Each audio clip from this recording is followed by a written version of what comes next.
The more I look into the Electoral College, the more screwed up it seems. So, here's the breakdown of what I understand so far. Your state has a popular vote for whoever they want in office, and that state counts as basically one big vote. So, if 51% of the population voted for one person, and 49% of the population voted for the other person, they only care about the 51%. There are two states with this exception, and I think one's Maine and the other one's Minnesota. Don't quote me on that one. Now, for some reason, the Electoral College has these middlemen that are supposed to vote with the majority of their state's vote.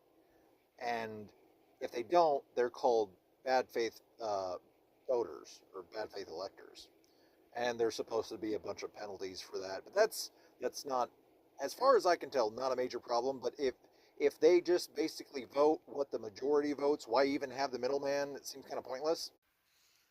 But then each state is worth a certain amount of points. And even if you have a population of, and I know this isn't a thing, but like even if your state had a population of two, they'd still get three electoral college votes. Like maybe somebody, like maybe half of that state just up and abandon it, one of the tiniest, least populated states, it still gets at least three votes, or at least, 3 points.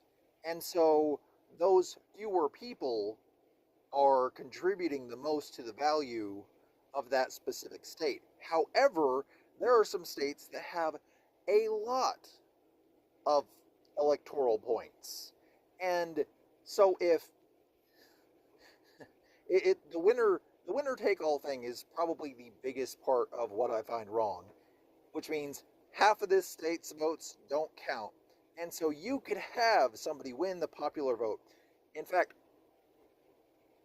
5 times in history has this failed the popular vote. And I'm looking at it harsher and harsher, and I'm like, no, this is screwed up. Not everyone's vote is equal by that math. If you understand anything about math, you understand how much stuff that's been screwing up. If you understand math.